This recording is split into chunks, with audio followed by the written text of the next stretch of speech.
Ya, Oke, kenal. Terima kasih Kak oke, Wisnu. makasih ya. Salam perkenalan semua.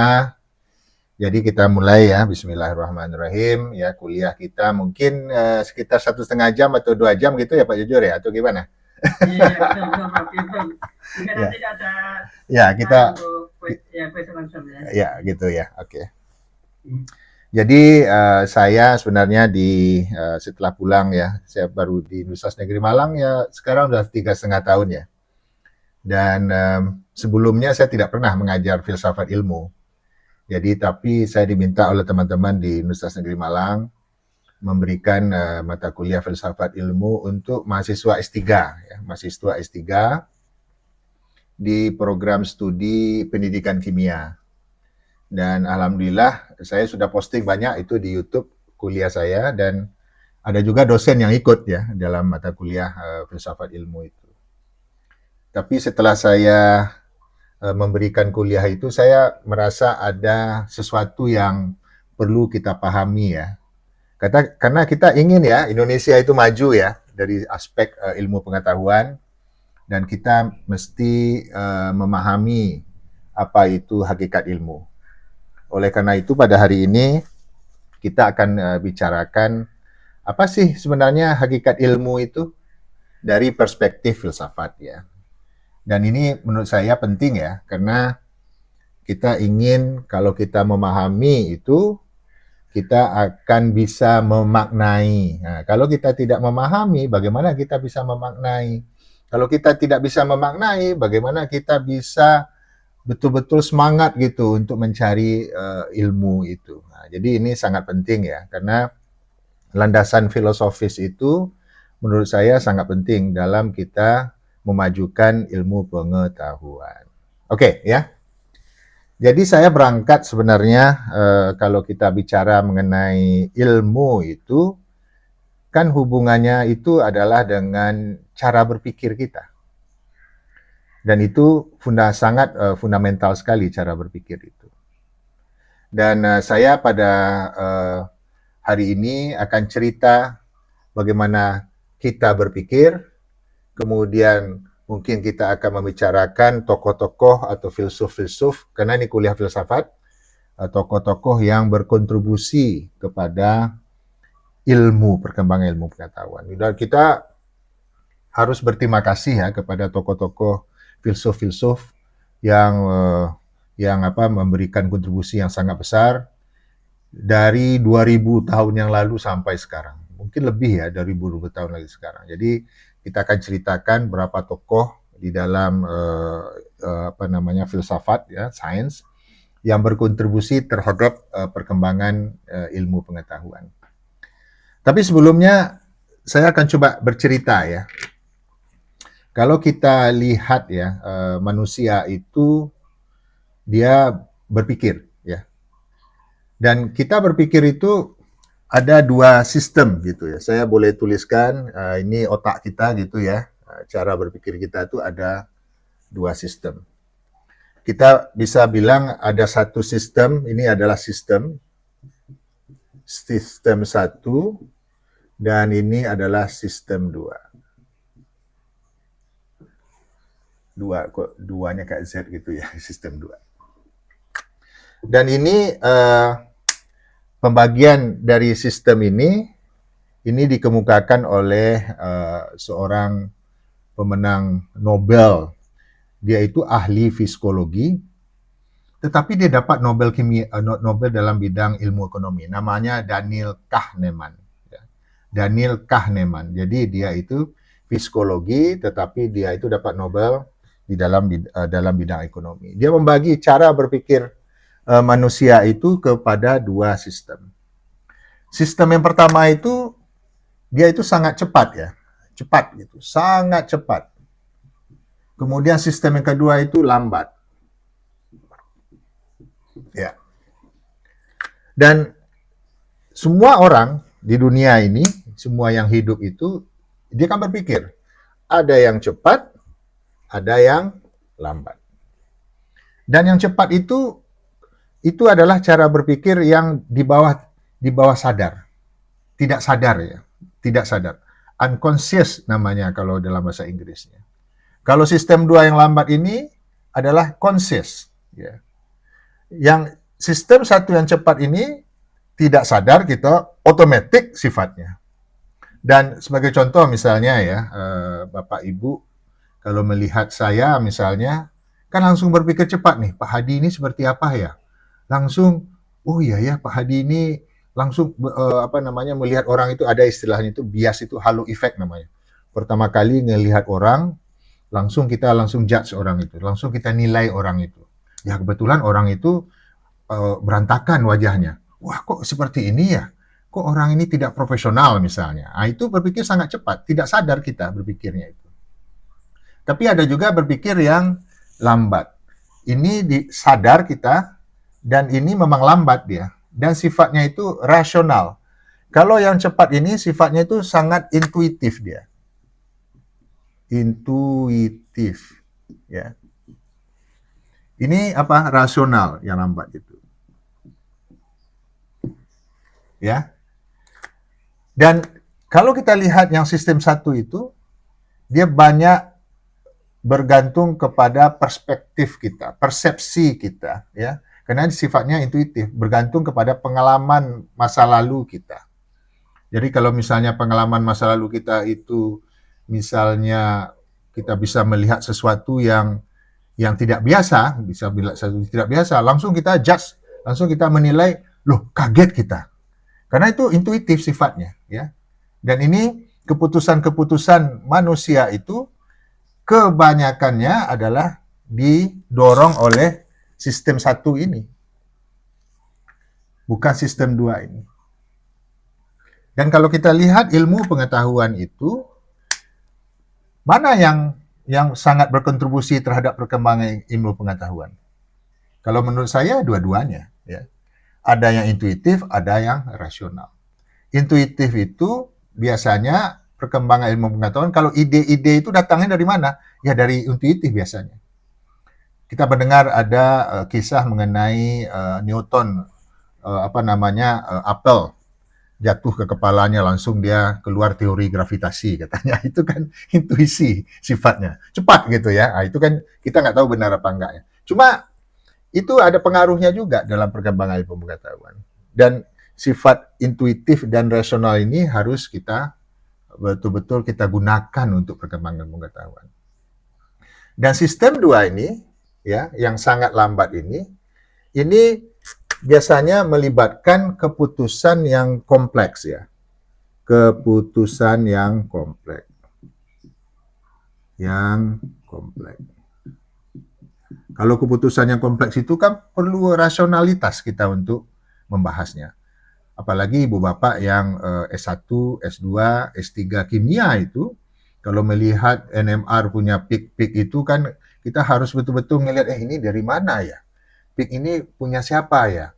Peak ini gimana ya? Strukturnya jadinya seperti apa ya? Itu keputusannya yang kompleks. Ini sistem 2 kita.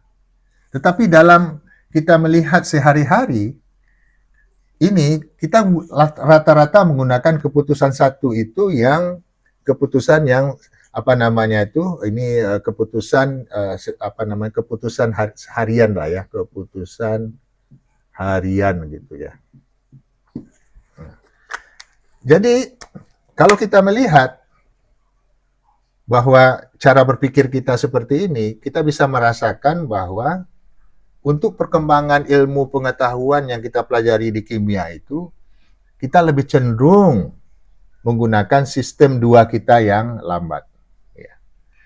Karena sistem 1 ini lebih banyak dia itu kita sebut sebagai bias dia. Ya. Bias itu kadang-kadang dipengaruhi juga oleh emosi. Ya, emosi. Contoh misalnya, ibu bapak kan pernah naik kendaraan umum ya, atau naik kereta api misalnya, naik bus. Tiba-tiba ada orang duduk di sebelah kita nggak kenal dengan orang itu, kemudian kita tidak pernah bertemu dengan orang itu, tapi kita nggak suka dengan orang itu. Jadi itu gimana kita mau menjelaskannya? Kita nggak suka. Nah itu namanya bias. Jadi lebih ke arah emosional. Oke, sampai sini paham ya, bahwa Sebelum saya masuk ke filsafatnya, kita harus memikirkan bagaimana cara kita atau mengetahui bagaimana cara kita berpikir dulu. Ada sistem satu, ada sistem dua. Oke, paham ya? Oke, kalau ada pertanyaan langsung aja nggak apa-apa ya, angkat tangan gitu. Jelas ya? Oke. Nah sekarang saya masuk ke filsuf dulu ya. Kita coba saya menerangkan filsuf yang banyak di apa namanya tuh yang banyak dibahas ya sampai sekarang itu namanya Plato.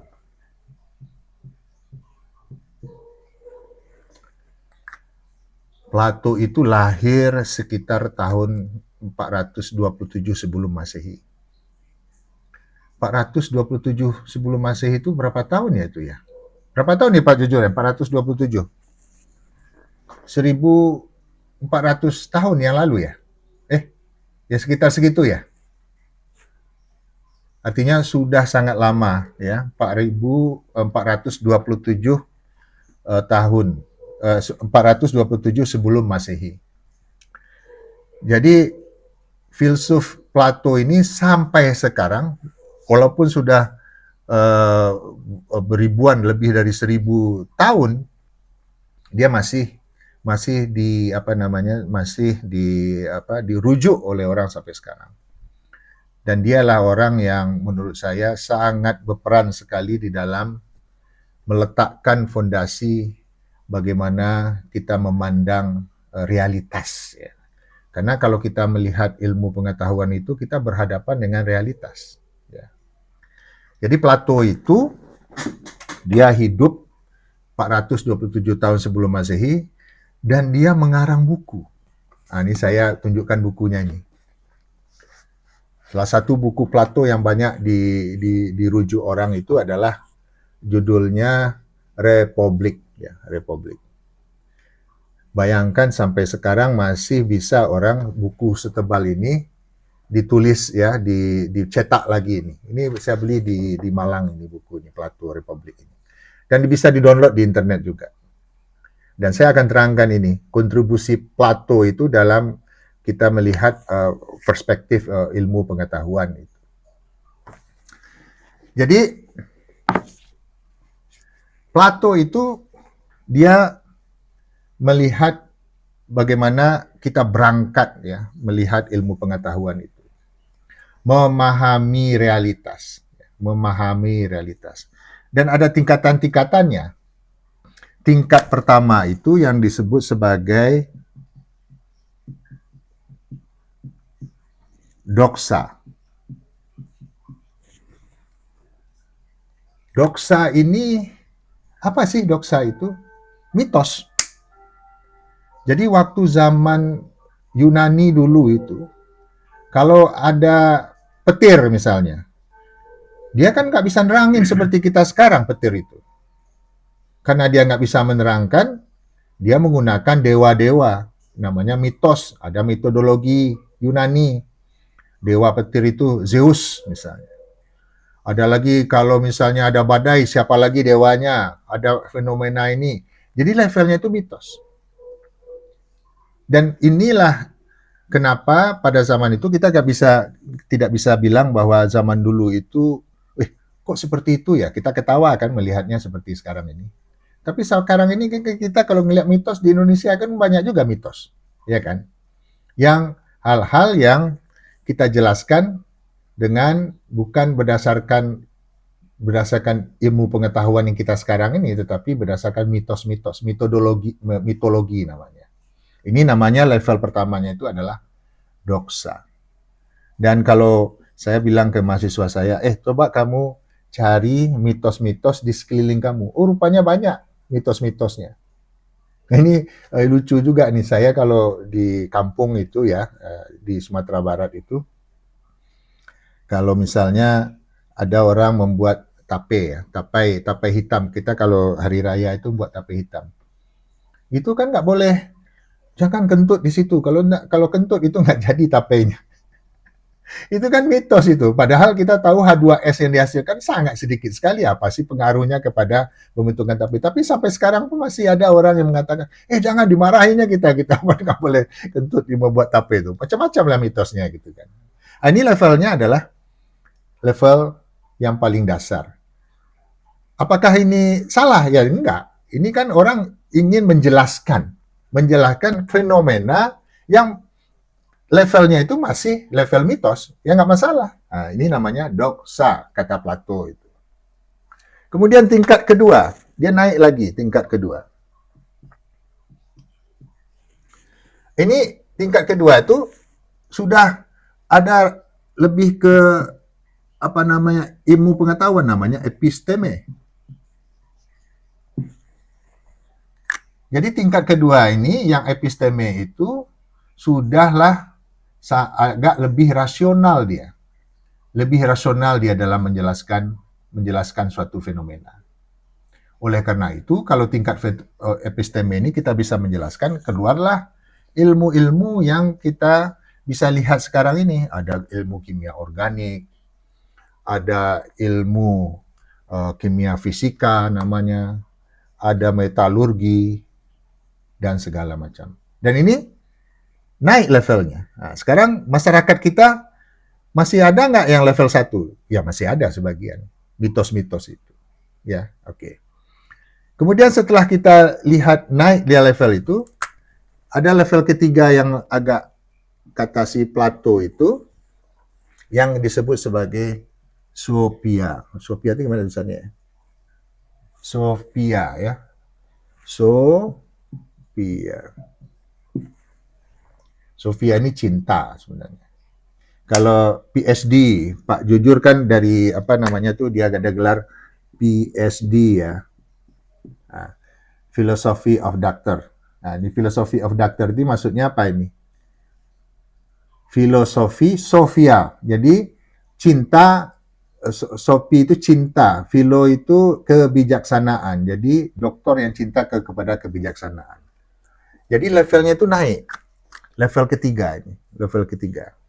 Dan ini setelah kita mengetahui ilmu pengetahuan dengan ini, naik level kita betul-betul ada rasa cinta kita untuk mengembangkan ilmu pengetahuan itu. Level itu naik. Makanya gelar orang yang sudah S3 itu namanya PhD.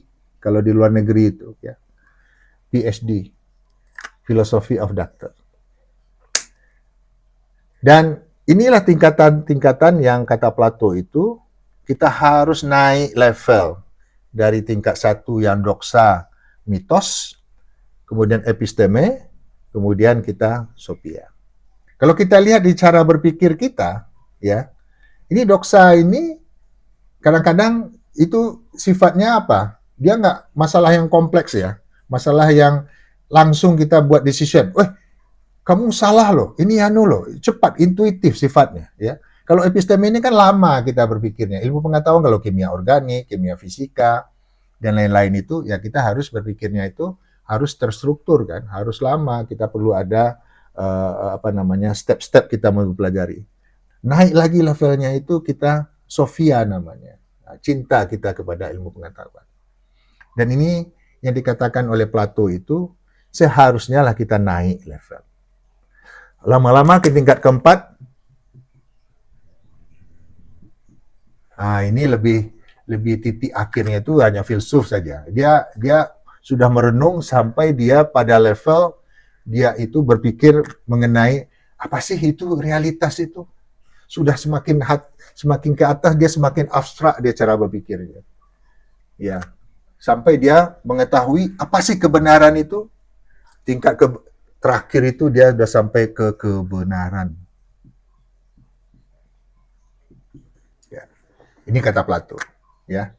Nah, nanti kita akan coba bahas satu-satu bagaimana kita melihat Plato itu secara lebih dalam lagi. Oke, sampai sini ada pertanyaan? Kalau nggak ada, saya lanjut. Nggak ada ya? Saya lanjut ya. Ini masih kita cerita mengenai Plato ya. Oke. Ada satu di buku Republik ini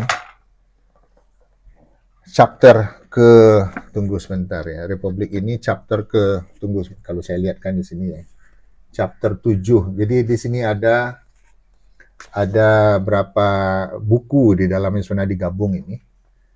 Sampai buku ke-10 ya, sampai buku ke-10. Ini ada buku ke-7 yang disebut sebagai alegori Gua Plato. Mungkin ada yang pernah dengar ya, alegori Gua Plato. Jadi alegori gua, alegori ini cerita nih. Ini menarik ini ceritanya ya. Saya jelaskan pelan-pelan ceritanya itu.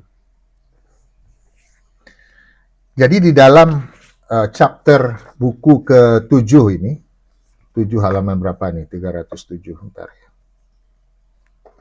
Halaman 307 ini, Plato menjelaskan, ini kan bukunya itu mengenai dialog sebenarnya. Dialog yang sangat menarik ya, tetapi abstrak gitu ya. Dan dia bercerita itu mengenai kisah orang yang ditahan di dalam gua. Nah, ini cerita yang sangat menarik. Jadi saya gambarkan gambar gua ya. Gimana gambar gua nih? Ini ada gua, mungkin seperti ini ya. Ini ada gua. Ini ada dinding guanya buntu di situ. Nah, mungkin seperti itu gua. Ini luar gua, ini dalam gua. Dan di dalam gua itu ada orang yang ditahan. Banyak ada orangnya di sini, ada beberapa orang yang ditahan itu. Mungkin banyak ya, saya tuliskan banyak ditahan di dalam gua ini. Dan orang di dalam gua itu dirantai. Jadi dia itu dirantai, gimana cara buat rantainya nih? Ya, ntar. Dirantai, kakinya dirantai, kemudian kepalanya juga dirantai, nggak bisa menoleh kiri dan kanan, dan nggak bisa noleh ke belakang juga nggak bisa. Dia hanya bisa melihat ke depan saja, orang-orang itu. Dan di dalam cerita buku Republik Plato ini kelihatan nggak Pak jujur ininya, gambar saya nih? Kelihatan jelas bro. Oh jelas ya? Oke. Jadi ada orang ini, 3 orang nih ya, dirantai. Coba bayangkan, dia dirantai, lehernya dirantai, tangan mungkin enggak ya, dan di dalam cerita itu dia nggak bisa ngelihat ke belakang, nggak bisa dia ngelihat. Dia hanya bisa melihat ke depan saja. Dan kemudian ini dinding gua, kemudian ada orang-orang tahanan yang sini yang dirantai, kemudian ada tembok di belakang. Ada tembok, dan di belakang tembok itu ada orang yang angkat tangan sini ya. Dia membawa macam-macam gambar. Mungkin ada gambar kucing lah di sini, misalnya ada kaki 4 gitu ya. Gambar macam-macam dibawa di sini belakang. Sehingga gambar ini bisa terpantul ke dinding di sana karena di belakangnya itu ada api, ada obor. Mungkin saya gambarkan ada obor situ ya. Ada obor. Mungkin gambarnya itu seperti agak jelek ya gambar saya ya. Oke, ini ada obor ini ya. Api sini. Ini ada orang juga di sini. Jadi orang di sini yang membawa gambar, di sini ada tahanan di sini. Di sini ada layar ya. Mungkin saya gambarkan ada layar di situ sehingga gambar-gambar yang ada di sini itu yang dibawa orang ini bukan gambar sebenarnya, patung-patung lah misalnya. Ada patung-patung ya. Patung-patung yang dibawa oleh orang di sini. Patung lah kayak gitu. Sehingga dia akan terpantul di dinding sini. Dia terpantul di sini. Oke, terpantul di sini dia patung. Oke. Kok jelek ya gambarnya? Pak jujur kelihatan ya gambar saya nih? Kelihatan ya? Oke, nggak apa-apa jelek ya dikit ya. Jadi coba bayangkan ada orang yang dipasung, dirantai, nggak bisa menoleh ke belakang, ke kiri dan ke kanan, nggak bisa bergerak, Kemudian setiap hari, setiap detik yang dilihatnya itu adalah pantulan bayangan yang dibawa oleh orang di sini, karena di sini ada cahaya, ada api di situ, sehingga dia ada refleksi di dinding sini. Coba kita bayangkan ya, kita itu dirantai, kemudian ada teman di sebelahnya juga dirantai, kita lihat bayangan. Lalu setiap hari kita gitu aja yang kita lihat tuh, bayangan-bayangan yang ada di dinding ini. Apa yang kita omongan? Biasanya kita akan tentu dengan tetangga kita akan diskusi kan. Itu gambar kucing ya? Bukan, kata tetangga itu. Kata yang sebelah kita, bukan tetangga, sebelah kita itu. Itu bukan gambar kucing. Itu gambar anjing. Loh, itu kucing loh. Lalu yang kata sebelahnya, bukan, itu gajah. Karena dia nggak bisa melihat yang asli dari patung-patung yang ada di belakang yang dibawa oleh orang ini, dia nggak bisa lihat. Lalu perdebatan seperti ini, gambar kucing, gambar anjing, gambar gajah, dan segala macam gambar itu yang dilewatkan sini, ini hanya patung saja, dia refleksikan ke dinding ini. Apa yang disebut itu? Ini disebut sebagai opini. Paham ya? Apa? Opini. Dan ini terjadi di kita sekarang. Coba Bapak Ibu bayangkan ya. Kita itu melihat di layar handphone kita mengenai berita-berita yang kita tidak tahu kebenaran yang originalnya. Lalu kita berdebat lagi dengan teman kita masalah hal-hal yang kita tidak ketahui kebenarannya. Ini kan mirip dengan orang tahanan ini. Yang diceritakannya adalah hal-hal yang terpantul di sini yang tidak tahu apakah ini betul apa enggaknya juga. Dan dia nggak pernah lihat juga kan. Kucing yang sebenarnya dia nggak pernah lihat, anjing yang sebenarnya dia tidak lihat, gajah yang sebenarnya dia tidak pernah lihat. Yang dia lihat itu adalah gambar-gambar pantulan. Akhirnya perdebatan itu yang kita sebut sebagai opini. Paham ya sampai di situ? Dan kita bisa membayangkan, kadang-kadang kita trap juga dengan kita gunakan handphone kita ini. Handphone kita ini kita gunakan, kita nggak tahu kebenarannya. Dan itu yang kita debatkan sampai kita itu tidak hilang teman gara-gara kita berdebat hal-hal yang kita tidak tahu kebenarannya. Realitas. Makanya dalam alegori gua Plato ini, Plato itu mengatakan bahwa di dalam gua ini kebanyakan itu adalah opini. Ya. Paham ya? Opini. Nah, sekarang apa yang terjadi di dalam buku ini? Nah, ini dalam buku chapter 7 nih, saya lihatkan ya, chapter 7 ini ya, buku Plato ini. Dan saya bacakan ya, di buku ke-7 itu ada satu paragraf di halaman 308 ini. Ya, ada halaman 308. Ini kan ada tahanan di situ. Saya bacakan ya. Dan sekarang lihat lagi. Dan apa yang dengan sendirinya mengikuti jika para narapidana itu dilepas dan dibebaskan dari segala tuduhan atas segala kesalahan mereka. Jadi, orang-orang yang dirantai sini itu dibebaskan. Mula-mula ketika siapa saja dari mereka dibebaskan dan dipaksa secara tiba-tiba untuk berdiri dan memutar lehernya, bisa dia mutar lehernya, ke kiri dan ke kanan, dan berjalan serta melihat ke arah cahaya, cahayanya dari mana? Di sini kan? Maka dia akan mengalami penderitaan yang sangat hebat. Cahaya yang menyilaukan itu akan menyusahkan dirinya, dan dia tidak akan mampu melihat berbagai realitas yang ada pada keadaan sebelumnya. Dia hanya melihat bayangan dan melihat seseorang berkata kepadanya bahwa apa yang dilihatnya pada keadaan sebelumnya itu tidak lain merupakan ilusi. Tetapi bahwa sekarang ketika dia bergerak semakin mendekati sesuatu dan matanya diarahkan pada eksistensi yang lebih real, dia memiliki pandangan yang lebih jelas. Kira-kira jawaban apakah yang dilontarkannya?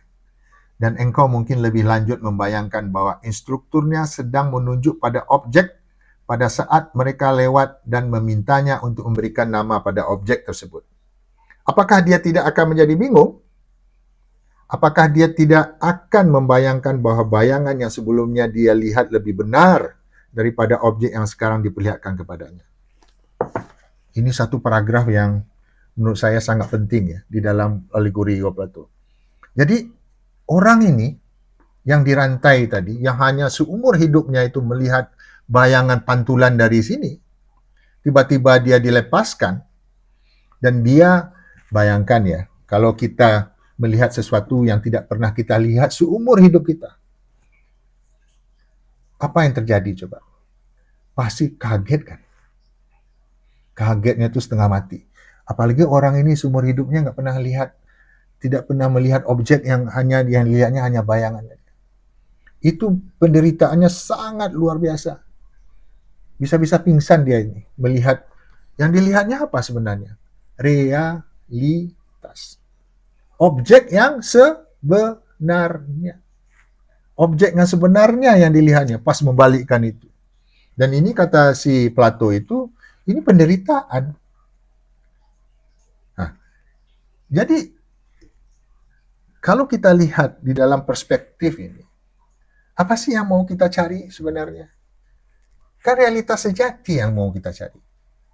Ibaratnya kita itu harus bergerak dari dunia yang tadi disebut sebagai ilusi tadi itu menuju dunia yang bukan ilusi lagi. Kita melihat objek-objek yang ada di luar sana. Jadi di sini kan ada luar gua nih. Jadi saya mau bagi ini dalam gua, ini adalah luar gua. Apa yang terjadi waktu dia itu bergerak dari dalam gua ke luar gua?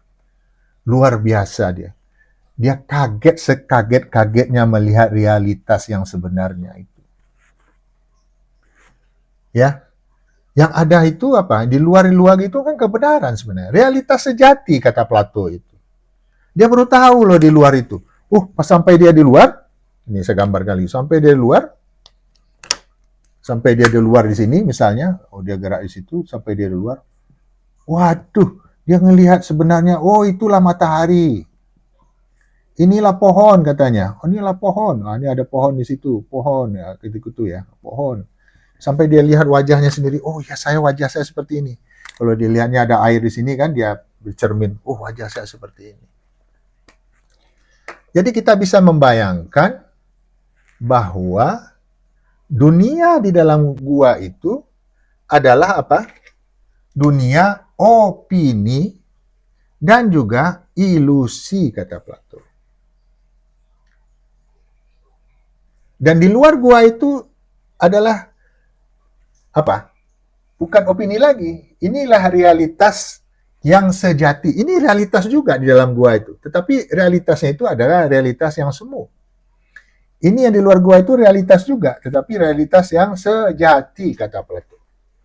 Di dalam ini dunia opini, di luar gua itu kita sebut sebagai apa? Understanding, pemahaman. Apakah di dalam ini tidak ada pemahaman? Ada juga. Tapi ini adalah pemahaman yang lebih apa namanya? Lebih mendekati realitas kita.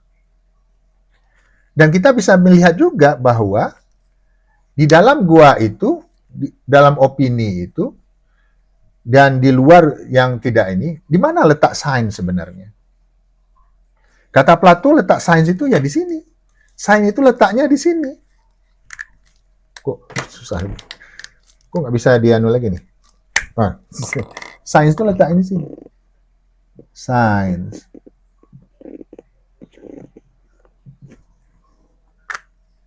Apakah ini bukan sains juga? Nanti kita akan bahas ya.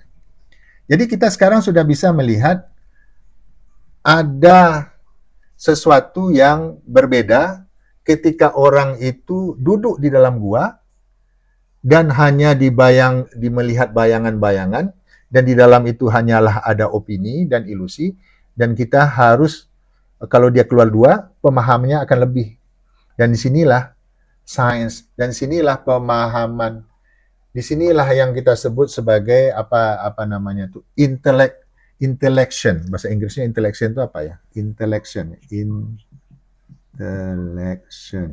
Nah, ini intellection. Sampai sini paham ya? Ada pertanyaan sampai sini? Jadi alegori gua Plato itu semacam analogi bagaimana kita bisa memahami realitas. Jadi di dalam gua ini apakah itu realitas? Ya realitas. Kita melihat handphone setiap hari itu realitas kita. Walaupun kita misalnya nggak tahu juga apakah benar apa enggak ya. Di WhatsApp grup, cerita mengenai A, B, C, D. Udah berdebat kita, sama-sama nggak tahu. Nah, itu kan ibaratnya kita masih di dalam gua. Kita harus berusaha untuk pergi ke luar gua. Paham sampai di sini ya? Paham sampai sini? Ya. Ada pertanyaan sampai di sini? Paham ya? Silakan. Kalau, Ya. kalau langsung mau tanya, langsung angkat tangan saja. Iya. Oke, paham ya? Oke. Nah, sekarang saya kembali lagi. Apa kata kunci sebenarnya? Realitas. Apa sih realitas itu? Nah, jadi saya ulang-ulang lagi nih. Di dalam gua itu apakah bukan realitas? Ya, realitas. Di luar itu realitas? Ya, realitas juga. Dan hakikat ilmu itu, kita sebagai orang kimia itu, kita ingin mendekatkan hasil eksperimen kita, kesimpulan kita itu untuk menjelaskan realitas. Oleh karena itu, saya bisa membagi antara yang di dalam gua dengan di luar gua, sama-sama ada realitasnya itu, ada dua cara berpikir filsafat. Ya. Cara berpikir filsafat yang berbeda, ya. Yang di dalam gua ini kita sebut sebagai anti-realisme.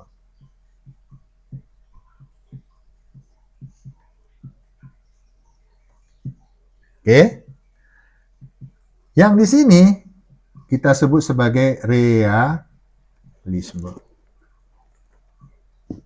Apa bedanya anti-realisme dengan realisme ini? Jadi kita di dalam gua ini anti-realisme. Yang di sini realisme.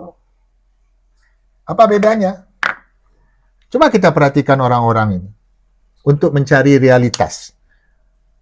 Dia kan ngobrol satu dengan yang lain, walaupun dia itu dirantai, walaupun dia itu hanya melihat objek ini hanya dari bayangannya aja, ya. Dan dia ingin mencari kebenaran kan dari situ. Apakah ini kucing? Apakah ini anjing? Apakah itu gajah? Kan dia akan berdiskusi di sini. Dan untuk mencari kebenaran dari anti-realisme itu, kebenarannya itu disebut sebagai kebenaran koherensi. Jadi apa? Kebenaran koherensi. Jadi dia berdebat, dia berdiskusi. Padahal dia nggak tahu nih, kayak orang misalnya ingin tahu, pernah nggak kita melihat elektron? Kan nggak pernah. Iya kan? Pernah nggak kita melihat quarks? Nggak pernah kan? Elementary particle.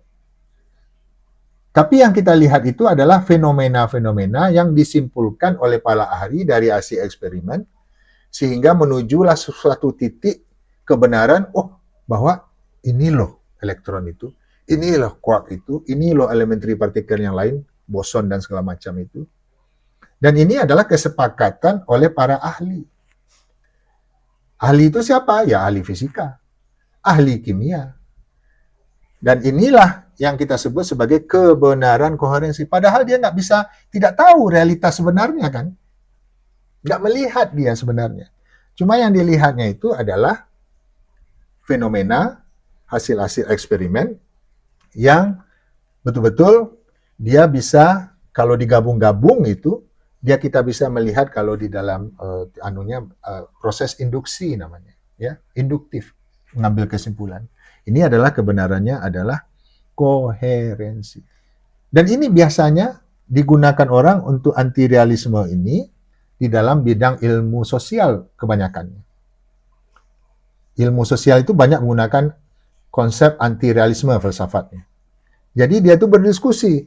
Oh ini loh fenomena ini, loh fenomena itu, loh berdebat dia situ. Sehingga dia publish paper di jurnal, didebat lagi, sampai dia keluarlah teori-teori mengenai apa namanya tuh, yang bisa menjelaskan fenomena masyarakat misalnya. Nah, ini kebenarannya disebut sebagai koherensi. Dan ini aliran filsafatnya disebut sebagai anti-realisme. Tapi kalau kita lihat yang di luar gua ini kebenarannya apa sih? Sama-sama benar kan? Tetapi dia berbeda. Ya, ini bisa kita analogikan sebagai kebenaran korespondensi. Korespondensi. Berarti ada dua kebenaran di sini, ya. Kebenaran koherensi, anti-realisme, dan realisme. Nah, realisme itu realistik ya. Realisme betul-betul dia objeknya itu betul-betul kita lihat gitu. Contoh misalnya untuk bisa kita jelaskan yang realisme itu. Ini ada kutub-kutub sebenarnya. Ada kutub yang betul-betul filsuf itu betul-betul benar-benar dia realisme. Ada kutub yang betul-betul dia anti-realisme. Ada juga yang di tengah-tengah. Realismenya ada, anti-realismenya juga ada. Contoh misalnya untuk yang realisme, yang betul-betul kutubnya paling kanan. Mungkin Bapak Ibu pernah dengar Pitagoras ya. Pitagoras itu dia kan A kuadrat, apa itu rumusnya sangat terkenal, B kuadrat sama dengan C kuadrat. Kalau saya misalnya ingin mengukur tingginya Monas ya, Tugu Monas itu, nggak perlu saya panjat dia Tugu Monas itu. Saya gunakan rumus ini aja udah bisa. Dari jauh saya udah tahu nih, saya tahu sudutnya, kan rumusnya kan seperti ini tuh, segitiga ya. Ini siku, kita ada A kuadrat, B kuadrat sama dengan C. Ini A kuadrat sama AB ini kan. Ini kan kita lihat nih. Kita tahu sudutnya berapa, A-nya berapa, B-nya berapa, kita tahu ini A-nya berapa, sudutnya berapa, kita bisa ngukur B-nya ini berapa. Ini kebenarannya ya betul-betul benar kan? Artinya korespondensi dengan rumusnya ini. Nah, ini Pitagoras. Pitagoras itu adalah filsuf yang betul-betul dia pergi ke ujung sana itu realisme. Namanya Pitagoras. Oke. Sampai sini paham ya? Jadi inilah sebenarnya perdebatan di dalam ilmu pengetahuan. Apa sih sebenarnya kebenaran itu? Problem di kita sekarang, Ibu Bapak misalnya membuat paper, membuat publikasi ilmiah. Apa yang mau kita cari sebenarnya? Publikasi itu. Publikasi ilmiah itu hanyalah cara para saintis atau ilmuwan atau teknokrat berdiskusi. Itu titik. Saya publish paper. Prof. Jujur publish paper. Profesor B, C, dan lain-lain itu juga publish paper. Itu cara kita berdiskusi. Mediumnya adalah publication. Dan yang dicari apa sebenarnya? Yang dicari kesimpulan kan? Kesimpulan mengenai kebenaran realitas. Mengenai realitas ini yang dicari. Ini yang kita cari di dalam kita mempublikasikan suatu makalah misalnya. Dan apakah kita sudah publikasi di Q1? Apakah langsung kita merasa bahwa kita sudah mencari realitas? Ya belum tentu. Apakah itu sudah mencapai kebenaran korespondensi? Ya belum tentu. Kebenaran koherensi? Apalagi. Karena kebenaran koherensi itu kan kesepakatan daripada ilmuwan. Terutama kalau bidang-bidangnya itu adalah sosial. Kita publish, ada 1000 paper misalnya. Nah, kemudian para ahli di konferensi itu melihat, wah ini betul ya teori yang dirujuk orang, akhirnya mengkristal dia menjadi teori misalnya. Ya. Teori misalnya E sama dengan mc kuadrat Einstein. Itu kan sudah dibuktikan orang efek fotoelektrik. Einstein mengatakan ini teorinya, sudah dibuktikan orang efek fotoelektrik itu dari secara eksperimen dapat Nobel Prize kan, dapat Nobel lah si Einstein itu tadi. Jadi cara kita melihat ilmu pengetahuan harus didasarkan kepada bagaimana cara kita melihat realitas, kata kuncinya, kebenaran. Oke, paham ya? Ada pertanyaan Pak Jujur? Ya, silakan. Terutama yang mahasiswa S2 atau S3. Ya. S1 juga boleh lah. Iya. Jadi ini sudah dijelaskan sangat baik, sangat jelas saya kira dari referensi punya bukunya Plato ya. Iya. Pak Badilo dan menjelaskan sangat jelas tentang proses penemuan satuan pengetahuan dan sumber-sumber pengetahuan. Silakan. Kalau nggak ada, saya lanjutkan aja. Ya, mungkin belum. Belum ya. Oke. Jadi kita sudah nampak ya satu peta, ya, mapping, ya, bagaimana Plato itu dan kita melihat ya bagaimana melihat realitas, bagaimana melihat mengenai kebenaran. Sehingga berdasarkan dasar-dasar ini orang itu berpikir ilmu pengetahuan itu berkembangnya seperti apa. Ya. Teori-teori yang dihasilkan oleh ilmu pengetahuan itu apa yang mendasari perkembangannya. Nah, ada suatu tokoh filsuf yang saya akan bahas yang namanya, dia sebenarnya bukannya, ini kan ada kutub sebenarnya ini. Kutub ke sana, ujung situ ada ujung yang ke sana lagi. Anti-realisme, kemudian ada realisme. Ada kutub-kutubnya, ya. Kutub yang paling ujung sana, saya boleh katakan nih realisme itu Pitagoras lah misalnya. Itu betul-betul korespondensi. A kuadrat tambah B kuadrat sama dengan C kuadrat. Pasti di tes itu pasti akan pasti gitu. Ya mirip-mirip kita ya perdebatan kita mengenai hilal dan segala macam. Itu Pitagoras itu maksudnya. Itu betul-betul realisme. Ya, dari ilmu pengetahuan kita sudah tahu itu. Jam berapa, detik ke berapa, ya kan? Penanggalan itu. Nah, itu purely adalah itu realisme, ya. Nah, kalau yang di sebelah kiri ini anti realisme, kesepakatan, koherensi. Ya berdebat orang di sini kan. Tapi kalau kita mengikuti aliran realisme, kita sudah tahu itu. Kapan bulannya itu nampak, kapan bulannya itu tidak nampak, ya kan? Orang yang menganut di sini, ya sudah, dia langsung hari rayanya itu sudah ditentukan sama dia. Sampai 20-30 tahun yang lagi, 50 tahun lagi. Itu anutannya tuh kalau kita mengatakan dari konsep ini, wah ini orang realisme ini. Tapi ada juga orang nggak seperti itu. Dilihatnya kan, kalau yang anti realisme nggak, ini kan kebenarannya korespondensi. Clear dia. Kita hitung. Nah, saya juga pernah ngelihat ada namanya stellarium. Saya coba lihat dia pakai saya ngitung-ngitung sendiri itu hilalnya berapa ada segala macam. Memang tepat kok dia. Langsung tepat derajatnya segala macam. Realisme. Tapi kalau orang yang alirannya di sini, dia perlu diskusi dulu kan. Diskusi dulu. Kebenarannya itu adalah koherensi. Dua-duanya itu salah nggak? Dua-duanya itu ada yang benar, ada yang salah? Enggak, dua-duanya oke. Cuma cara pandangnya itu yang berbeda. Yang satu kita sebut kebenarannya korespondensi, yang satu kebenarannya koherensi. Nah, jadi kalau kita sudah memahami ini, tidak ada masalah sebenarnya. Kenapa yang dilihat itu adalah ini, realitas. Ya kan? Nah, jadi nggak usahlah debat-debat, harus itu loh Pak Jujur, saya harus jelaskan yang kita berdebat itu dari aspek ini ada cukup lah sebenarnya. Iya kan? Ya, sampai kita ini ya, nggak ada masalah, dua-duanya oke. Dua-duanya oke.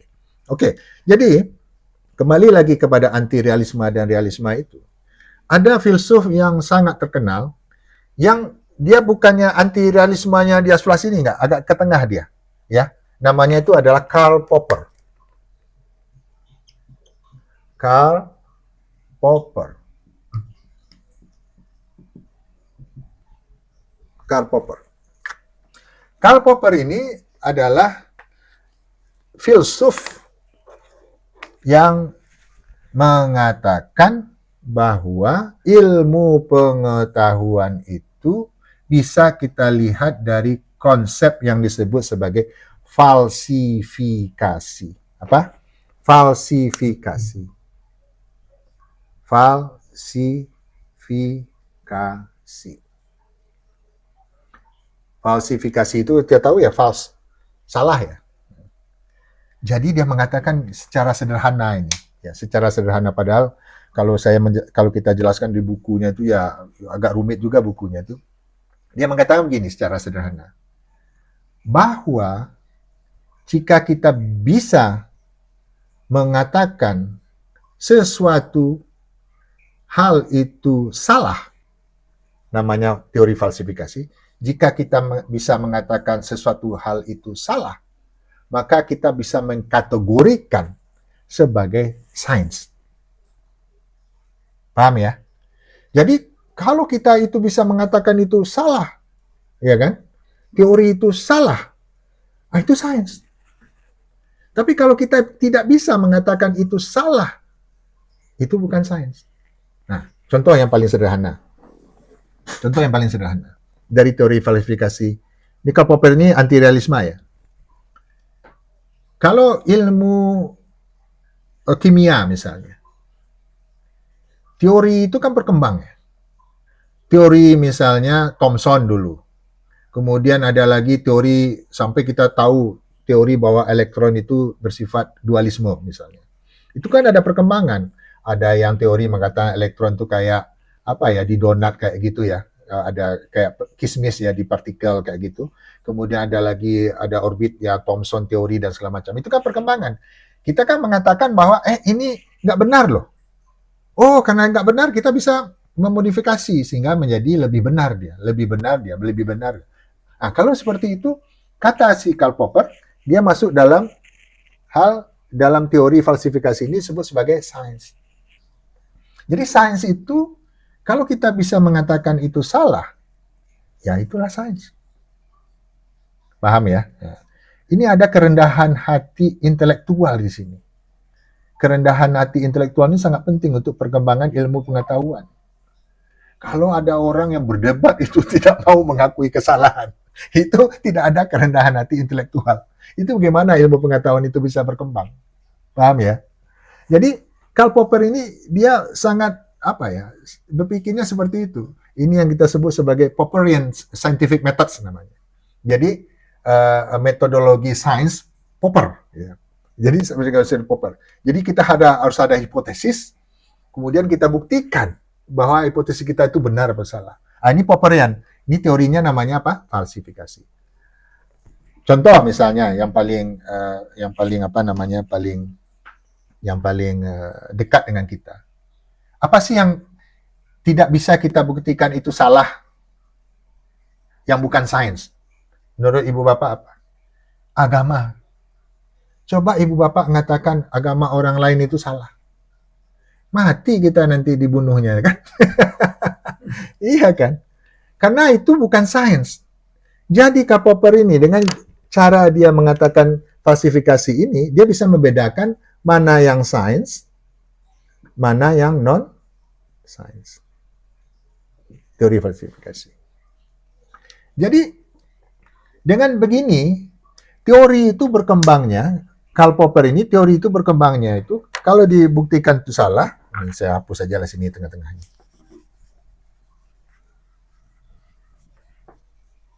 Nih, saya hapus saja ini ya. Yang Karl Popper tadi itu. Kita ada teori satu. Teori satu misalnya. Teori satu. Ini teori satu misalnya. Kemudian ada lagi teori dua. Dia akan berkembang seperti itu. Dibuktikannya dia. Ada akan berkembang lagi. Ini ada teori satu. Ini ada teori dua. Ini ada teori tiga. Jadi dia itu teori satu itu, dibaiki lagi. Dikatakan itu, nggak betul tepat lah. Ada teori dua lagi. Dia berkembang terus sampai dia berkembang. Jadi, perkembangan teori itu sifatnya apa? Dia itu sifatnya itu perlahan. Jadi kalau kita lihat grafiknya, perkembangan itu sifatnya itu perlahan. Naik dia. Teori 1, naik ke teori 2, naik ke teori 3, naik ke teori 4. Oke. Jadi Karl Popper itu seperti itu dia. Oh, saya salah ya. Karl Popper itu dia agak-agak ke realisme ya. Dia lebih ke arah ke sini sedikit dia. Oke. Paham ya? Oke, paham. Ini Karl Popper. Ini cara pandang ilmu pengetahuan berdasarkan cara pandang Karl Popper. Dan dia, kalau orang mengatakan Karl Popper itu lebih ke arah, bukan anti-realisme, lebih ke arah realisme dia. Ya, lebih ke arah. Tapi bukannya seperti Pythagoras ini. Kalau Pythagoras ini realismenya itu di ujung sini.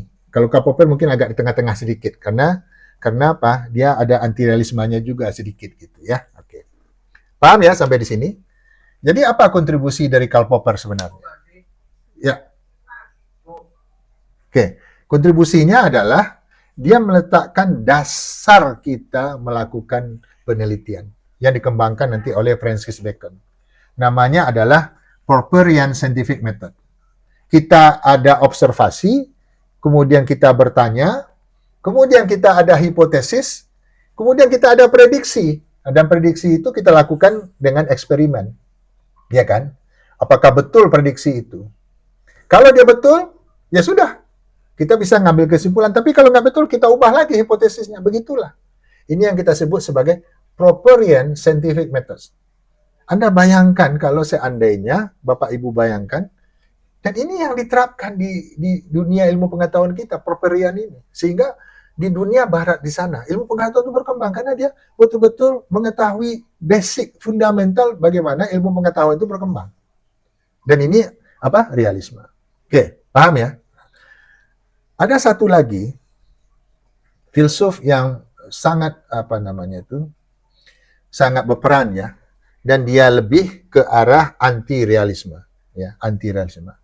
Namanya adalah, saya hapus saja sini ya.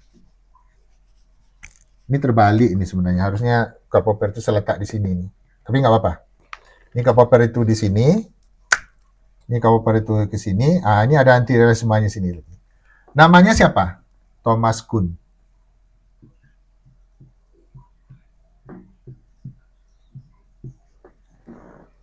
Thomas Kuhn ini orang fisika dia.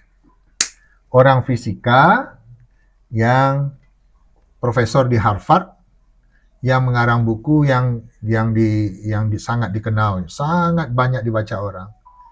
The Scientific Revolution namanya. Jadi revolusi saintifik. Revolusi saintifik dari Thomas Kuhn itu. Ya, oke. Dia profesor di Harvard. Ya. Jadi dia ada perdebatan antara Karl Popper dengan Thomas Kuhn. Dan Thomas Kuhn itu adalah dia menganut aliran anti-realisme. Jadi Thomas Kuhn itu berbeda dengan Karl Popper. Nah, saya cerita sedikit ya. Bagaimana teori si Thomas Kuhn ini. Coba kita bayangkan di sebuah desa ya. Di sebuah desa itu ada orang yang menggunakan peta. Jadi dia di desa itu dia menggunakan peta yang sudah dipakai berabad-abad gitu ya. Ratusan tahun dia pakai, ada peta. Peta jalan ke sana, pokoknya dia menggunakan peta ini, ada peta. Ini kita sebut sebagai peta lama lah ya. Dan peta ini digunakan orang dan sudah sukses menunjukkan orang jalan menuju ke tempat dari A ke B, dari B ke C dan segala macam. Tiba-tiba ada anak muda datang mengusulkan peta baru. Ada peta baru. Ada peta baru. Ada peta baru. Saya punya peta baru loh. Jangan, peta lama itu sudah nggak relevan lagi. Kita gunakan peta baru itu.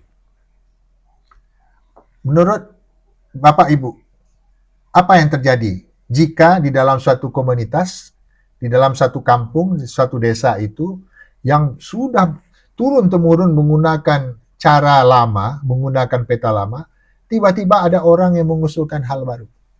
Mengusulkan teori baru, mengusulkan peta baru misalnya. Kaget nggak? Iya kan? terjadi resistansi di situ, resistance orang. Ah, enggak lah, kamu nih anak kemarin sore loh, nggak mungkin lah itu peta baru itu bisa. Kan seperti itu. Artinya apa? Orang yang mengusulkan peta baru ini untuk menggantikan peta lama itu, seakan-akan dia ingin merubah cara berpikir, merubah paradigma, namanya kata si Thomas Kuhn. Apa? Paradigma yang mau dirubah. Paradigmanya harus dirubah katanya. Kita harus gunakan peta lama ini nggak cocok lagi. Kita gunakan peta baru. Dan akhirnya apa? Orang-orang kan berpikir, weh, peta baru ya, resistensi lah orang itu. Kita udah oke kok dengan peta lama. Lama-lama apa? Ada juga orang yang mencoba peta baru itu. Oh iya ya, betul juga. Iya ya, betul juga ya. Betul juga. Ada lagi. Pas dicoba menggunakan untuk pergi ke tempat sesuatu yang belum pernah orang pergi ke sana, betul juga ya peta baru itu. Lama-lama apa coba? Terjadi pergeseran dari paradigma lama menjadi paradigma baru. Dan kata Thomas Kuhn, paradigma lama itu disebut sebagai apa? Sebagai normal science. Normal science. Normal-normal aja. Jadi kalau kita buat riset di dalam itu, ya normal-normal. Kita buat kursi misalnya, kita buat kursi ya, kursi gini ya, kursi. Kita ganti kursi itu, ini kan dari kayu, kita ganti ini dari besi misalnya. Dia tetap kursi dia. Cuma bedanya apa? Kita modifikasi kursi itu. Tapi kalau risetnya seperti ini, kita masih menggunakan konsep yang disebut sebagai normal science. Ya normal-normal aja. Sebagai orang kimia contohnya misalnya, buat katalis. Buat sesuatu ya. Katalisnya kita ganti logamnya. Kita naikkan porositasnya. Ya tetap aja katalisnya itu. Ya kan? Tidak ada konsep teori-teori baru yang ini. Jadi, ini yang kita sebut sebagai normal science. Tetapi kalau ada orang yang mengusulkan hal yang baru, ini kan merubah paradigma cara berpikir. Ada sesuatu yang anomali, ya kan? Anomali. Dan itu sangat sukar kalau kita buat riset seperti itu. Merubah yang normal-normal ini susah. Mau publikasi pun susah. Oleh karena itu, pemenang Nobel itu biasanya dia membuat paradigma baru. Contoh misalnya ada namanya femtosecond chemistry. Itu kimia dalam femtosecond. Sehingga dia bisa mengamati pakai laser itu. Ahmad Zewail namanya, pemenang Nobel. Yang dari orang Mesir itu, yang profesor di Caltech hingga sekarang sudah meninggal dunia, sudah almarhum. Dia bisa mengamati bagaimana atom-atom itu kawin dan bercerai. Ikatan kovalen itu seperti apa? Kayak divideokan dia. Nah ini kan hal-hal yang baru dalam ilmu pengetahuan. Lahirlah bidang ilmu namanya femtosecond chemistry. Merubah cara melihat yang normal-normal tadi dengan cara pandang yang lain.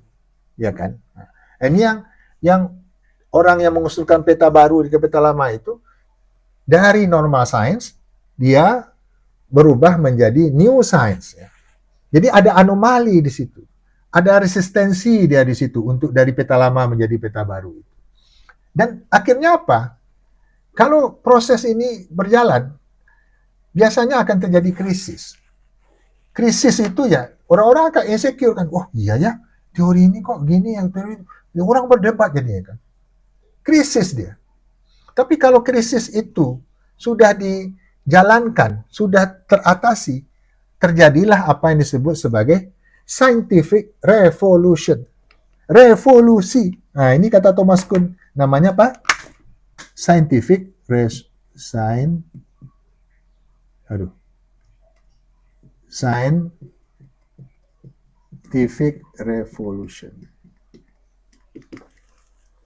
Revolusi.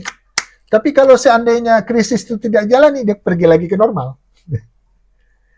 Jadi scientific revolution itu adalah terjadi jika seorang atau komunitas atau siapalah namanya yang bisa membuat sesuatu menggeser atau merubah paradigma lama itu menjadi paradigma melalui proses yang melalui proses yang krisis gitu.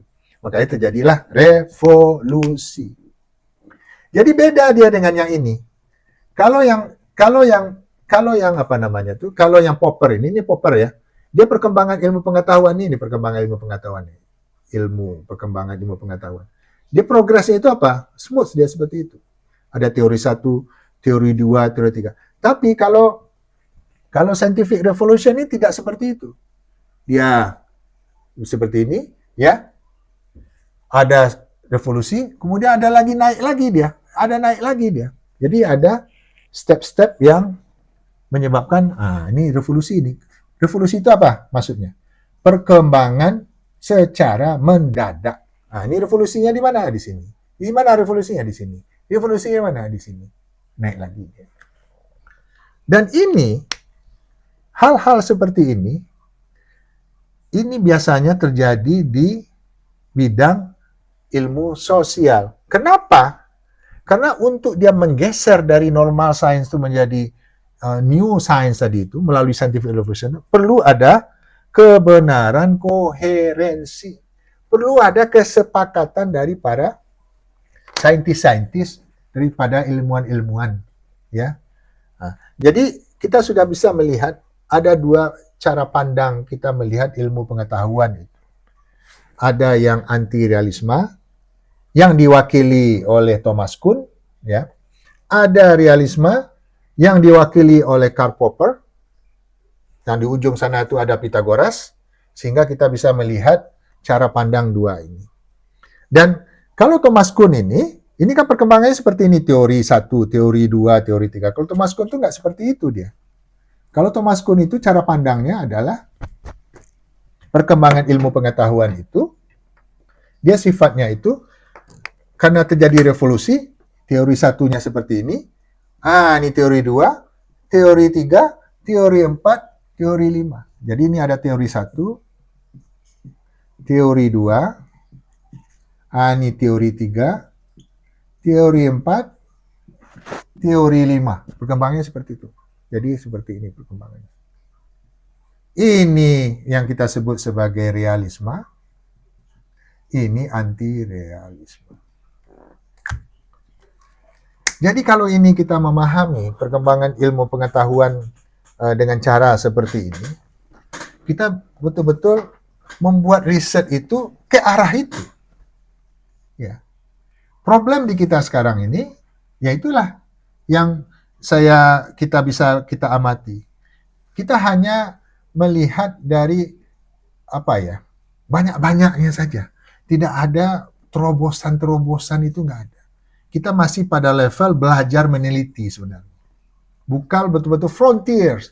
Kalau orang-orang yang seperti ini kan frontiers dia. Betul-betul maju dia. Ya, dengan cara pandang seperti ini. Baik itu dari ilmu sosialnya, baik itu dari ilmu sainsnya. Oke. Paham sampai di sini? Ada pertanyaan? Clear ya? Nah. Sekarang kita mau cerita ini ya. Dari apa yang sudah saya ceritakan hampir 1 jam lebih ini, bahwa sekurang-kurangnya kita sudah boleh mapping, ya, melihat apa sih yang mau kita cari di dalam kita mau lakukan penelitian itu. Apa sih yang mau dicari? Harus perlu melihat dari perspektif yang lebih luas, ya. Harus melihat dari perspektif yang lebih luas. Oke lah, Bapak Ibu diminta untuk Scopus misalnya, publikasi Scopus. Apa sih Scopus itu sebenarnya? Kalau kita bisa memaknai, ya, apa yang kita lakukan itu, ya, kita bisa apa yang disebut oleh Plato tadi itu.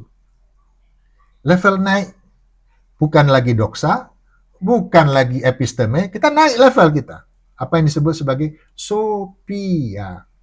Kecintaan kita kepada ilmu pengetahuan. Karena kita tahu apa yang kita perjuangkan itu kita tahu. Yang kita perjuangkan adalah mencari realitas ini. Yang kita perjuangkan adalah untuk mencari kebenaran ilmiah. Dan kita harus dengan penjelasan saya ini, Ya, dengan penjelasan ini kita harus ada apa namanya itu harus kita apa namanya itu apa saya sebut tadi kok lupa saya intelektual apa namanya kerendahan hati intelektual. Kalau kita memahami ini, kita harus ada kerendahan hati intelektual itu nampak kita. Oh iya ya, kita ini nggak ada apa-apanya ya sebenarnya ya. Kita masih jauh dari realitas itu. Ya. Kenapa? Kalau kita nggak berpikir seperti ini, prestasi yang kita raih itu prestasi yang semu. Karena realitasnya itu masih realitas yang di dalam gua. Oke, saya ada sesuatu yang menurut saya menarik ini. Jangan dibuat, ini sebagai contoh saja. Dari apa namanya dari penjelasan saya ini.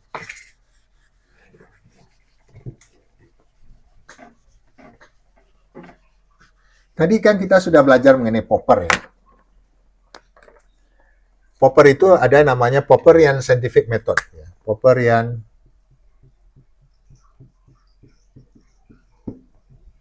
Scientific Method ya.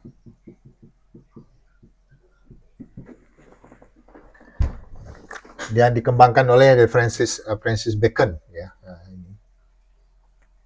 Ini sebenarnya apa ya? Menarik ini. Kita dari Popperian Scientific Method ini kan teori 1 jadi teori 2, kita ada dugaan namanya hipotesis ya. Kita ada prediksi dari hipotesis kita itu. Kalau itu salah, kita ubah hipotesisnya sehingga kita bisa mencari kebenaran. Jadi apa yang dilakukan oleh scientific method yang biasa kita lakukan, yang betul-betul ini real, ya, betul-betul untuk pengembangan ilmu pengetahuan. Kita betul-betul mengobservasi kan, observasi natural fenomena. Jadi fenomena natural itu natural aja, natural. Oke. Kita observasi. Setelah itu apa? Kita harus ada hipotesis kan? Oke. Setelah ada hipotesis apa lagi? Kita tes hipotesis kan? Kita tes hipotesis kita dengan gunakan apa? Eksperimen. Jadi, kita tes hipotesis kita menggunakan eksperimen, tapi kalau nggak berhasil hipotesisnya apa yang kita lakukan? Kita modifikasi hipotesis itu. Modifikasi hipotesis. Oke, kita modifikasi hipotesis. Kembali lagi ke sini. Adalah hipotesis baru. Mutar dia. Barulah ujungnya itu kita bisa dapatkan hasil kesimpulan yang tepat ya. Jadi kita bisa mendapatkan teori baru lah ya, mungkin teori baru atau apa baru lah, teori baru dan segala macam lah ya. Saya tulis saja lah teori baru. Ini kan yang betul-betul harus dilaksanakan dalam penelitian kita. Ya, kalau kita mengobservasi sesuatu, misalnya saya ingin membuktikan katalis saya itu bisa berfungsi dengan baik kalau saya tambahkan misalnya metal A misalnya. Hipotesis saya itu hydrodinamicity of alkena misalnya akan meningkat. Karena kalau tambahkan metal itu Lewis asamnya itu meningkat misalnya. Itu hipotesis kita. Tapi ternyata setelah saya buat eksperimen, kok enggak, dia bukan meningkat, dia menurun dia. Saya rubahkan hipotesisnya. Iya kan, rubah. Makanya nanti akan teori baru. Tapi saya ini memperhatikan kita itu apa yang kita lakukan sehari-hari ini. Jadi ini the actual method, metode yang biasa kita lakukan. Jangan dilakukan ya. Metode yang biasa kita lakukan di situ. Kita kan mendapat, kalau kita dosen kan dapat dana dari DPPM, dari mana-mana ya Pak, jujur ya. Jadi kita itu sebenarnya kita buat teori, buat eksperimen yang betul-betul apa yang diharapkan oleh yang memberikan uang itu. Jadi kita betul-betul apa yang diinginkan. Jadi teori atau eksperimen, ya, apa yang diharapkan oleh pemberi apa namanya? Pemberi uang ya, pemberi dana gitu ya. Nah, ini metodenya. Setelah itu apa? Karena riset itu misalnya hanya 6 bulan, nggak sampai 1 tahun gitu. Kayak paling lama 1 tahun lah, tapi biasanya enggak lah. Dana itu pasti pertengahan tahun keluarnya. Jadi apa yang kita buat? Buat minimum eksperimen yang bisa mengatasi itu. Minimum eksperimen, ya, yang bisa membuktikan teori kita yang sudah ada ini. Event yang boleh, yang membuktikan teori. Membuktikan teori kita yang ada di sini. Jadi kan teorinya sudah ada kita. Teorinya kan sudah ada. Jadi karena waktu itu tidak cukup, apa yang kita lakukan? Ini bisa langsung, karena sudah ada minimum eksperimen yang membuktikan teori, nah kita buatlah eksperimen itu sudah membuktikan teori. Akhirnya apa? Kita boleh publish paper. Nah, publish papernya di sini. Publish, publikasi ilmiah, ya.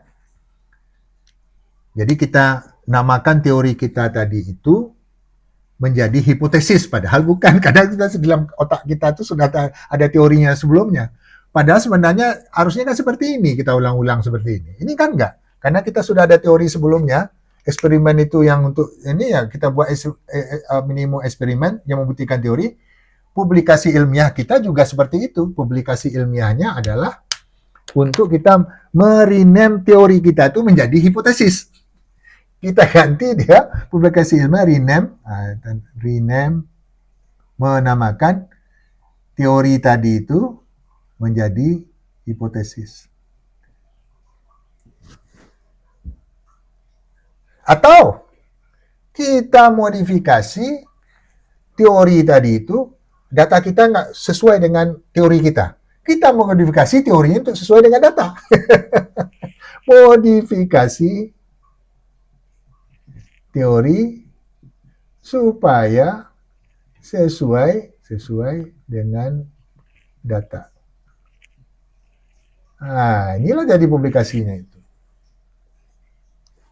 Kemudian kita baru mendefend teori itu. Kita defend lah teori kita walaupun tidak sesuai. Nah, kita defend teori, bahasa Inggris lah, defend teori lah. Jadi ini yang actual metode yang kita banyak gunakan, metode aktual. Metode yang aktual itu bahasa Indonesianya apa ya Pak ya? Metode yang biasa digunakan ya? Metode yang biasa. Yang biasa, karena keterbatasan kita. Kalau menurut Bapak Ibu semua ini, idealnya yang mana kita? Yang di atas atau yang di bawah? Untuk untuk mencari sesuai dengan apa yang saya katakan tadi itu, perkembangan ilmu pengetahuan itu untuk mencari kebenaran kan. Kalau ini kan enggak, metode yang biasa kita lakukan karena pemberi dananya itu ngasih duit, harus ada Q1, Q2, Q3. Akhirnya kita membuat, wah gimana ya cara membuat eksperimen yang seadanya minimum ya, dengan waktu yang terbatas. Ya, kita buktikan aja teori itu, langsung kita publikasikan. Kita gunakan teori yang tadi itu, jadi hipotesis dia. Kemudian itulah setelah publish baru kita defend teori itu. Kalau nggak seperti itu, udah datanya berbeda. Ya udah kita modifikasi aja teori itu sesuai dengan data. Nah, itu kan akal-akalan namanya. Bukan mencari kebenaran. Kenapa? Kebenaran itu ada dua tadi ya. Ada yang disebut sebagai kebenaran koherensi. Koherensi dan juga korespondensi kan. Dua-dua kebenaran itu dicapai nggak di sini? Ya tidak. Ini dua-duanya itu tidak dicapai di sini. Jadi ini menurut saya secara apa ya, kepentingannya kita untuk belajar filsafat ilmu itu, supaya perspektif kita itu tepat di dalam melihat bagaimana caranya kita mengembangkan ilmu pengetahuan di Indonesia. Ya. Dan perspektif ini menurut saya perlu dipahami. Ya. Kenapa? Kalau kita tidak paham, kita tidak akan bisa memaknai. Kalau tidak bisa kita memaknai, prestasi kita akhirnya, walaupun publikasi kita banyak, publikasi kita itu banyak dan segala macam, indeknya tinggi dan segala macam, ya prestasinya itu apa? Semu. Saya boleh katakan itu adalah prestasi semu. Kenapa? Tidak sesuai dengan apa yang dilandaskan kepada filsafat ilmu yang dikemukakan oleh filsuf-filsuf yang saya sebutkan tadi. Plato, kebenaran yang real, Karl Popper, kemudian ada Thomas Kuhn. Dan ini didasarkan ke cara kita berpikir. Dan problem cara kita berpikir itu, kita karena terlalu sempit waktu kita berpikir, akhirnya sistem satu kita itu yang kita manfaatkan. Sistem dua itu kan yang kita sebut sebagai slow thinking. Berpikir untuk menyelesaikan keputusan yang kompleks, yang sangat kompleks. Dan itu memerlukan waktu yang sangat lama juga, yang lama waktunya. Dan inilah yang memerlukan kesadaran kita. Nah, di zaman AI sekarang ini, nah ini terakhir mungkin Pak Jojo sebelum kita diskusi. Saya pun agak khawatir juga dengan perkembangan AI ini terhadap mahasiswa sebenarnya. Coba dibayangkan, saya sebenarnya selalu disuruh orang sebagai reviewers, sebagai editor ya untuk paper yang masuk jurnal. Saya sekarang ini sudah gunakan AI. Akhirnya apa? Saya serahkan ke AI itu misalnya. Mahasiswa pun seperti itu. Dia nggak berpikir lagi. Yang berpikir itu AI-nya. Dan ternyata setelah dia buat pakai AI, paper itu misalnya, kemudian direview oleh orang pakai AI juga. Ya kan? Sudahlah dia buat pakai AI, direview oleh reviewernya pakai AI lagi. Ya akhirnya AI itu yang komunikasi. Orangnya nggak ada. Nah, ini kan kekhawatiran yang menurut saya sangat menyebabkan kita itu nggak maju-maju jadinya. Ya saya kan karena saya sibuk juga misalnya saya minta bantuan AI juga untuk baca paper itu. Ya udah, gimana AI ini? Paper ini oke apa enggak nih? Rupanya orang merevisi paper itu pakai AI juga. Rupanya editor pun membuat keputusan pakai AI juga. Akhirnya AI dengan AI lah yang main itu. Orang itu tinggal lihat-lihat gitu aja. Jadi itu menurut saya zaman sekarang itu pemaknaan dari keilmuan itu harus betul-betul kita dudukkan lagi. Karena ini sangat berbahaya. Kalau ini betul-betul kita teruskan, lama-lama kita itu mahasiswa kita ya nggak berkembang dia. Cara berpikirnya itu nggak berkembang jadinya. Sudah bergantung dengan AI. Dan dosen juga seperti itu. Berbahaya. Dan itu kelihatan kalau kita diskusi. Sangat kelihatan sekali ya, bahwa tidak ini. Karena begini, ada namanya terakhir ini mungkin mengenai AI ini. Kita kan zaman AI ya. AI itu kecerdasan buatan ya bahasa Indonesia ya. Kecerdasan buatan. Apa sih kecerdasan itu? Ada namanya yang pemenang Nobel, Roger Penrose namanya. Roger Penrose. Pemenang Nobel 3 tahun, 4 tahun yang lalu. Ini temannya si Stephen Hawking ini. Apa sih kecerdasan itu? Intelijen itu apa sebenarnya? Intelijen itu menurut Roger Penrose itu adalah kecerdasan itu, ini saya tulis ya, kecerdasan itu didasarkan pada pemahaman dan pemahaman didasarkan pada Apa? Pada kesadaran.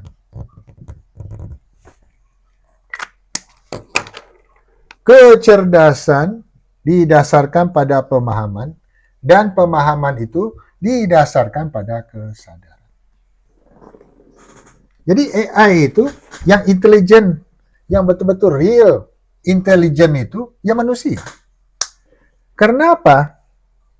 Pada saat ini, yang namanya AI itu tidak ada kesadaran, consciousness, nggak ada. Dan ini perdebatan yang sampai sekarang ini nggak selesai-selesai. Problemnya kalau kita menggantungkan semuanya kepada AI, buatan ini, kita tidak melibatkan kesadaran kita, intelijen nggak kita? Ya nggak. Jadi ini yang menurut saya sangat penting, mungkin kita ya Prof jujur ya, untuk memikirkan bagaimana kita bisa dengan mahasiswa, apalagi S2, apalagi S3 itu betul-betul kita betul-betul melihat aspek ini di zaman AI sekarang ini. Karena kalau ini kan memang AI memang tidak ada kesadaran. Yang ada kesadaran itu kita. Problemnya kalau kita bergantung semuanya pada ini, ya sudah.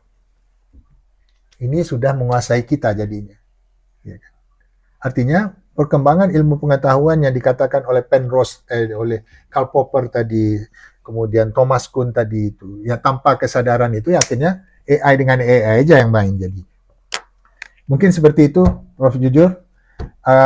Kita sudah 1,5 jam ini. Ya. Oke, kita diskusi ya. Kalau ada yang mau bertanya, ya diskusi. Ada yang mungkin boleh bertanya. Ya, apa saja ya yang berkaitan dengan filsafat ilmu. Oke, silakan. Ya, baik, terima kasih Prof. Sinor yang telah menyampaikan kuliah filsafat ilmu dengan sangat jelas, sangat baik ya, menguraikan bukunya Plato ya.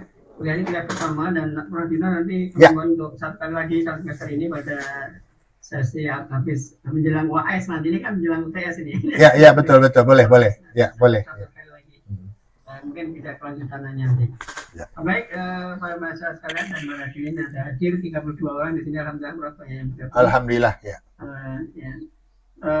Tadi saya kira para mahasiswa sudah mendengarkan ya yang diuraikan Prof. Tino tentang Philosophy of Science ya, di tahap proses penemuan ilmu pengetahuan ya. Objeknya adalah benda-benda yang bisa menjadi ada anti-arisme dan tadi ada yang juga menarik adalah kebenaran itu harus diuji, ada salahnya apa enggak, itu menjadi keluarlah suatu kebenaran yang sejati ya, yang ditentang oleh yang diperintis oleh Karl Popper ya dengan teori falsifikasinya. Jadi kebenaran itu harus diuji, ada salahnya apa enggak gitu, ada falsifikasi. Silakan Mas, silakan untuk memberikan mungkin pertanyaan-pertanyaan atau yang lebih jelas atau komen, silakan. Mungkin yang prioritas yang dari Mas Aswa dulu, dari Mas, silakan.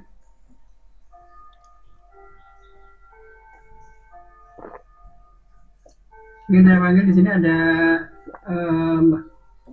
Adi Nur Aisyah, silakan Bu Adi.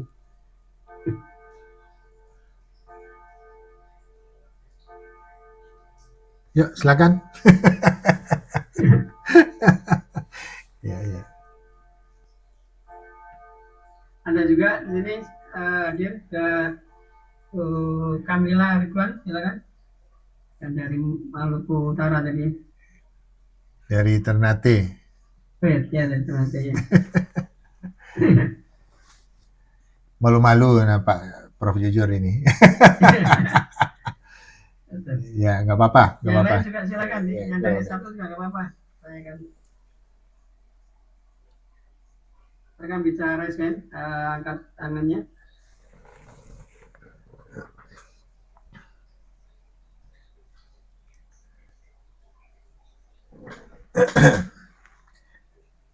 Atau gini aja Pak, jujur, kita kalau ada yang ingin bertanya gitu ya, mungkin kita simpan pertanyaannya itu untuk kuliah yang kedua.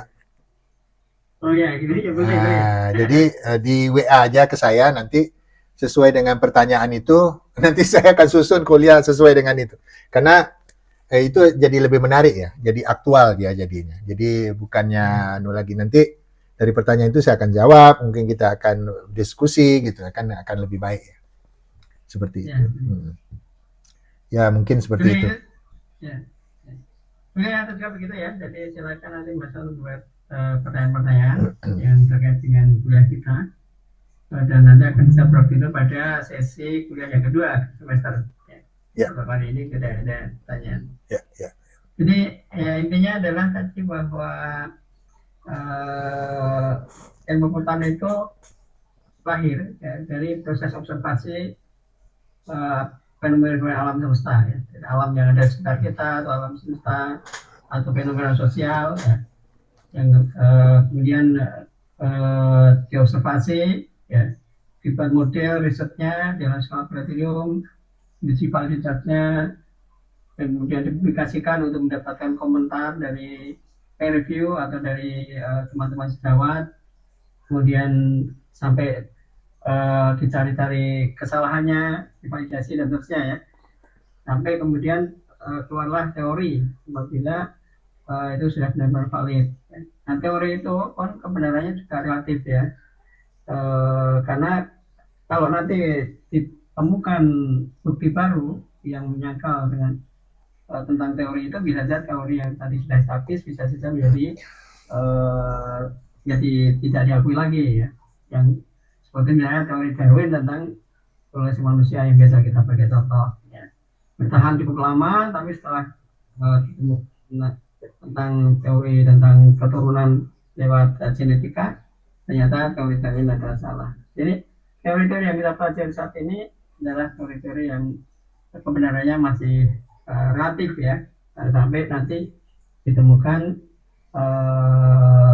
bukti baru yang bisa menyangkal teori itu. Tapi selama itu bukti baru yang tidak bisa menyangkal teori saat ini ya, teori itu masih bisa dikatakan kita anggap sebagai kebenaran.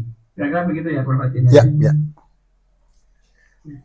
Baik, kalau tidak ada, saya kira waktunya sudah cukup lama karena kuliah ini memang 3 SKS Prof. Memakai waktunya. Iya. Pas 2 jam Pak. Pas 2 jam. Ya. Terima kasih Aldino atas kasihan waktunya membagi ilmunya, mudah-mudahan bermanfaat dan berkah dunia akhirat, tidak hanya dunia tapi juga akhirat. Amin. Terima kasih kepada para mahasiswa yang sudah hadir ya sini. Kita tunggu kehadirannya nanti pada pemberitaan lebih lanjut ya nanti menjelang ke semester tahun ini. Kalau tidak ada pertanyaan ya kita tutup ya. Kita tutup.